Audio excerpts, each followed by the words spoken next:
simple et schématique pour que les auditeurs comprennent bien. On va en fait renforcer cette formation, notamment avec nos partenaires européens des forces spéciales dans la force Takuba, et on va également conserver un plot de réassurance militaire avec des chasseurs, des drones, de l'appui-feu, des hélicoptères qui permettent de jouer les pompiers en cas de vrais problèmes militaires sur le terrain. Est-ce qu'on peut jouer un rôle aussi sur le financement de l'État islamique? Est-ce qu'il y a une manière aussi de mettre fin justement à ces financements qui leur permettent de s'armer justement? Alors ça, c'est un autre combat, c'est un combat international, c'est un combat qui est livré par l'ensemble des services spécialisés, qui est mondial, qui est international. C'est un combat que nous livrons avec nos partenaires américains, occidentaux, mais il est clair aujourd'hui que l'argent des ONG prosélytes du Golfe coule à nouveau à flot dans toute cette région. Les spécialistes disent aujourd'hui, si la question au Mali est de savoir à quelle hauteur du visage les nouvelles autorités maliennes veulent imposer le voile aux femmes, le combat politique en quelque sorte est perdu. C'est pour vous dire la difficulté aujourd'hui de raisonner en ces termes-là au Mali, dans un environnement qui est très très très permissif à l'islam radical. Meredek Raffray, merci beaucoup d'avoir été avec nous ce matin sur Sud Radio. Je rappelle que vous êtes journaliste spécialiste des questions de défense, collaborateur de Field Média, de la revue Conflit et du Télégramme. Merci d'être passé par Sud Radio et bonne journée à vous. Merci Cécile, merci Benjamin. Merci à vous, et dans un instant on va vous parler de ces journées du patrimoine, et on va vous parler de la sauvegarde des bâtiments, des châteaux, mais de ceux qui travaillent au quotidien, qui le font. Voilà, ce qu'on appelle les métiers plutôt manuels, qui sont aujourd'hui considérés comme des métiers d'art, ce qui est important puisqu'ils sont labellisés. Et on en parlera avec un spécialiste qui s'appelle Gilles Alglave et qui est président de la Maison Paysanne de France, qui est une association nationale justement de ce patrimoine rural. À tout de suite. Vous voulez commenter ou en tout cas échanger avec nous, 0800 300 300.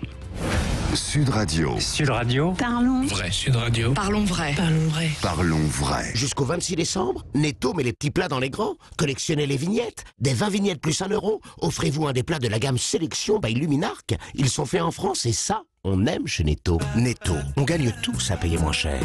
Une vignette remise en caisse par tranche de 10 € d'achat, hors presse, livre, gaz et carburant, et ou pour l'achat d'un produit partenaire. Conditions sur netto.fr. Vous êtes propriétaire et aimeriez percevoir une partie de la valeur de votre bien, de 30 à 70%, en continuant à vivre chez vous. Une formule magique?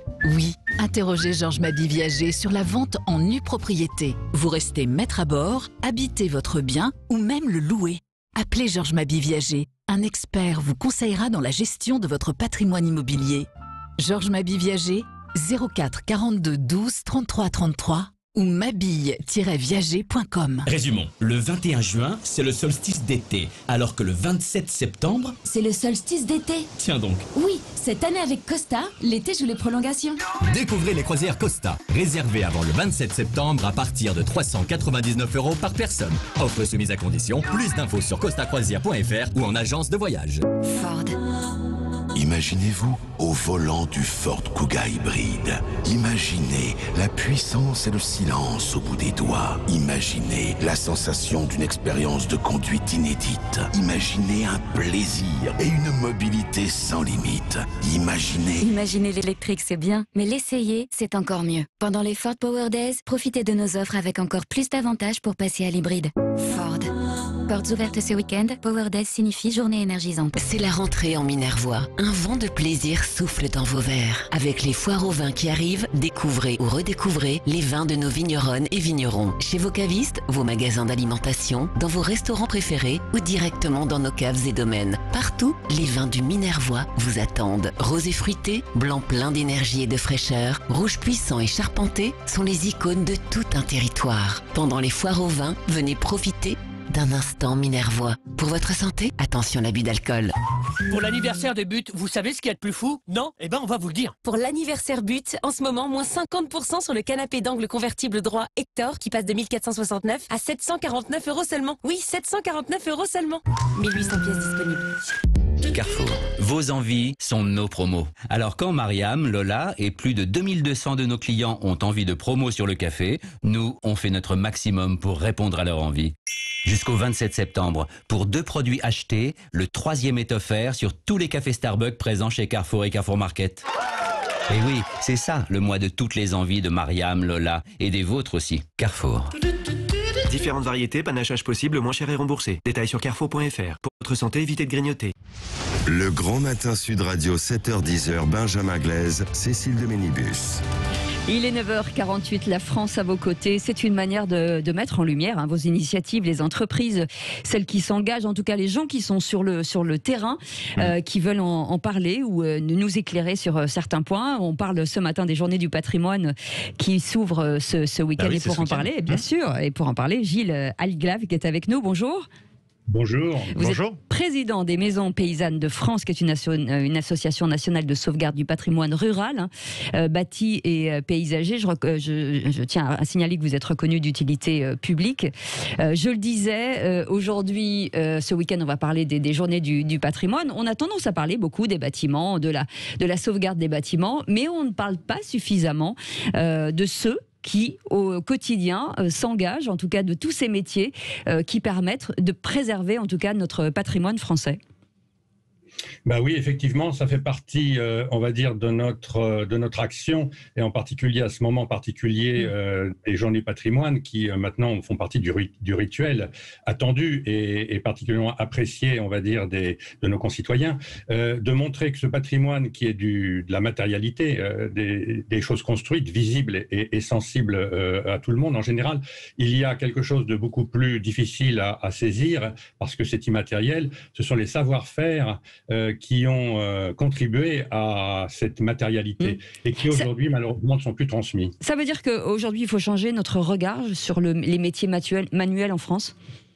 Bah oui, tout à fait, et particulièrement dans le système d'éducation français, on a privilégié, on va dire, l'acquisition de connaissances de façon très théorique, avec des obligations qui ne sont pas forcément compatibles avec les façons d'apprendre de certains jeunes quand ils sont en milieu scolaire, et qui finalement sont gâchés sur le parcours qui les maintient pendant toute cette scolarité dans une façon d'acquisition de connaissances qui ne leur correspond pas et qui pourrait finalement, qui pourrait évoluer vers la conception finalement de transmission des savoir-faire de façon compagnonique comme on l'a toujours fait à une certaine époque, avec l'apprentissage, avec justement des métiers qui ne sont pas suffisamment mis en valeur et qui souvent peinent à trouver des repreneurs et qui feraient le bonheur de ces enfants qui sont souvent des opératifs plus que des conceptuels et qui ont envie finalement de réaliser quelque chose de concret. Et finalement, on passe à côté de ces vocations en présentant des métiers qui sont souvent des métiers d'application de produits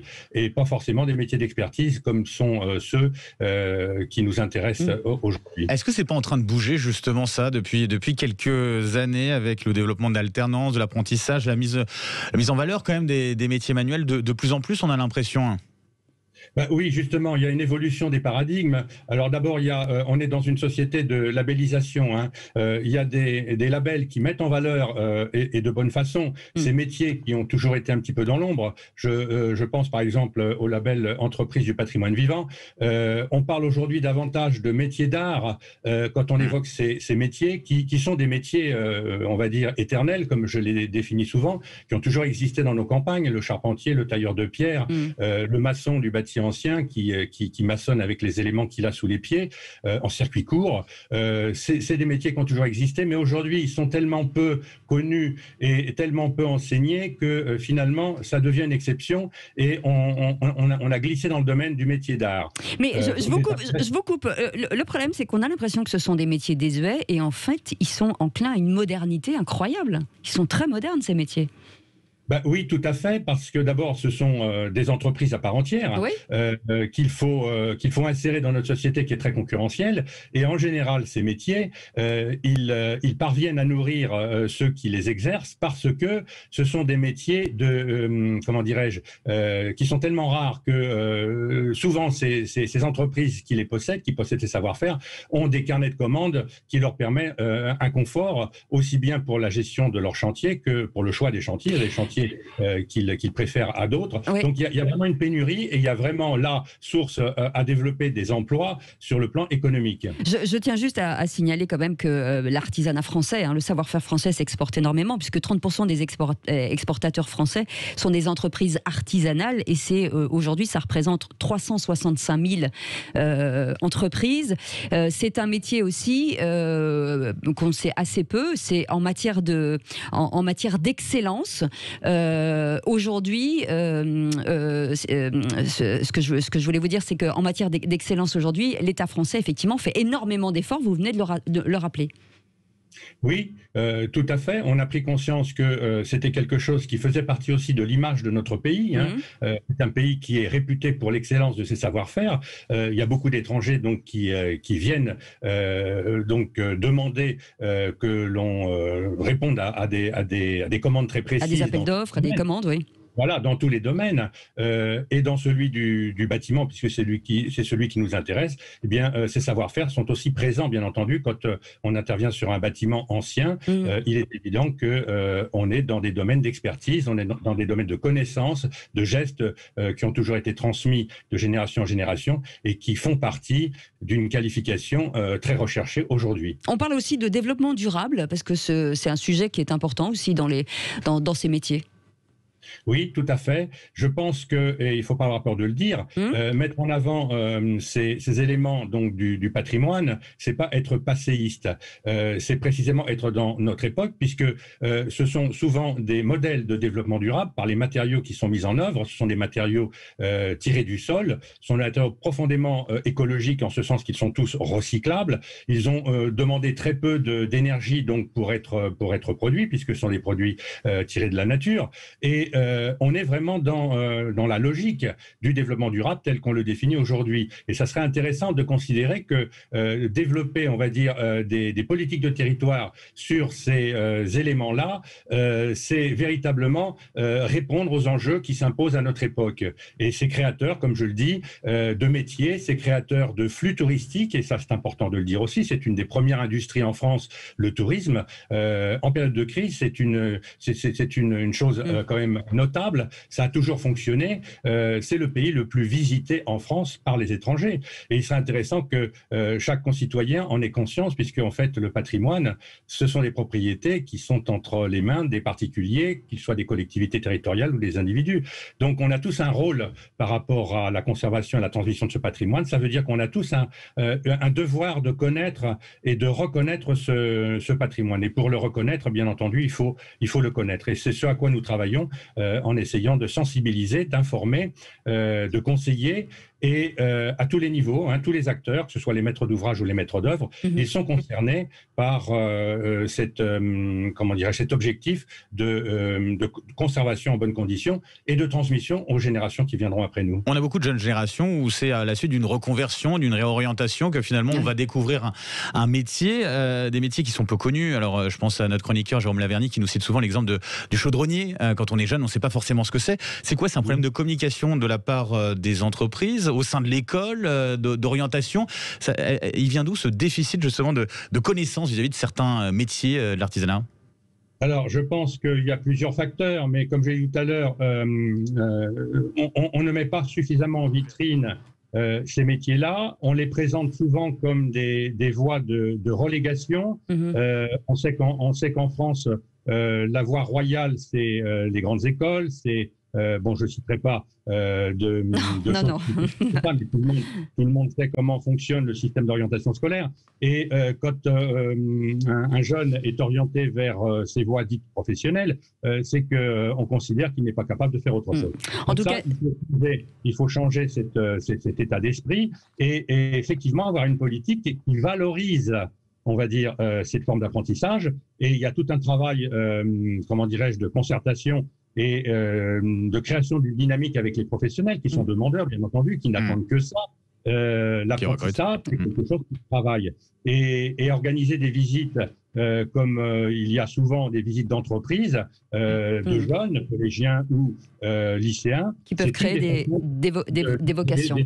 Merci en tout cas d'avoir été avec nous. Je rappelle, en allant sur le site de la Maison Paysanne de France, qu'il y a des projets collaboratifs. Vous pouvez aller sur place, aider et donner un coup de main. Ça vous donnera effectivement l'envie peut-être de changer de métier. Merci beaucoup Gilles Algave d'avoir été avec nous, président de Maison Paysanne de France.